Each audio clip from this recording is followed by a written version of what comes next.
Alomerabantsika tsirairay avindray tratrity alatsinainy fa 13 volana May ity misaotra an'Andriamanitra isika fa mbola May ny fahasoavany sy ny fahamindrampony manjakariva. Ny eriko aminao dia mba andehananao tahaka ny zanaky ny mazava ka tsy salasala tokoa fa hikatsaka ny fahamarinana ao aminy. Alohan'ny dirantsika ny amin'ny mofonenan'io dia hivavaka isika. Ianay tsara indray-zandanitro mbola velobesaoranao izahay ho ny amin'ny fotoana sy ny tompon'andro omenao anay. Misaotra ihany koa tompo izay mitarika anay amin'ny lalana marina sy mankairy anay mandrakariva ka ny tenao raisina isan'andro eto any tsy handalo amin'ny fiainanay fa mba hahatonga anay hanao dingana tsaratsara kokoa hatrany dia ny fanarahana anao. Ka mitenena ray fa vonika ianao anao izahay. Anaran'i Jesosy, amen. Lohatenin'ny mofinainantsika androany dia manao hoe Jesosy ilay zava-drehetra ho antsika. Alaina amin'ny Korintiana 1:7 manao hoe fa avy aminy no nanaovana anareo ao amin'ny Kristy izay nataon'Andriamanitra fahendrena sy fahamarinana ary koa fahamasinana ary fanavotana ho antsika. Amen.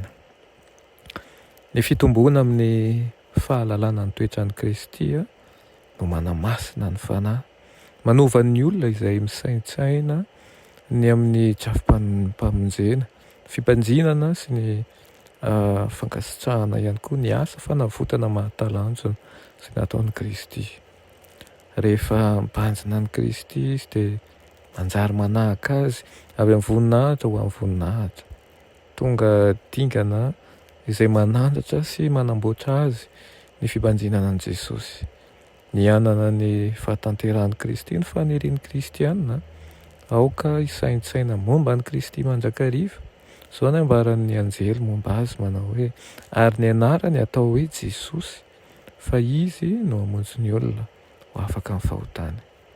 Jesosy mpamonjy sarobidy ao aminy no misy toky sy fanampiany fiarovana ary koa fiadanana. Izy no mpandroaka an'ireo fisalasalantsika rehetra izay fanantenantsika lehibe indrindra izy.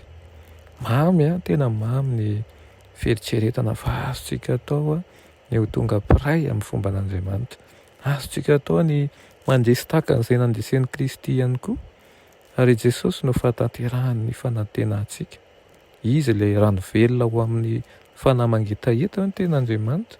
Izy ihany koa ny fialofana rehefa mifofofo ny tafio-drivotra.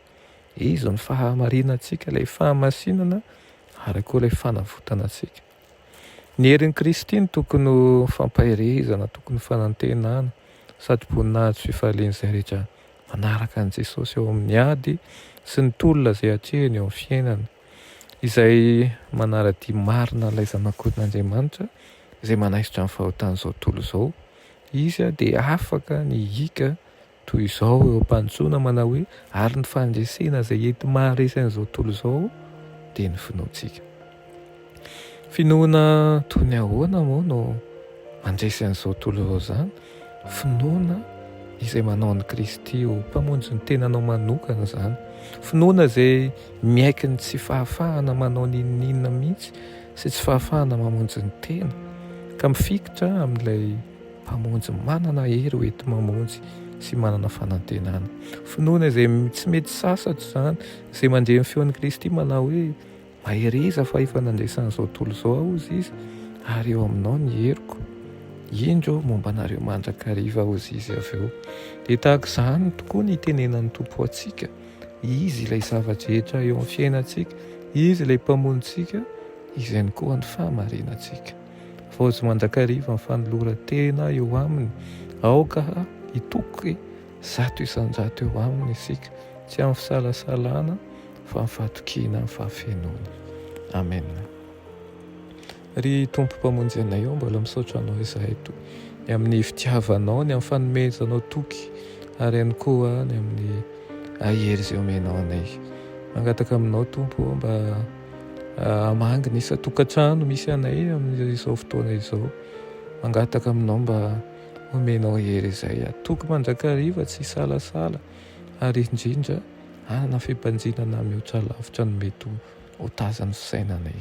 Aminaran'i Jesosy, amen.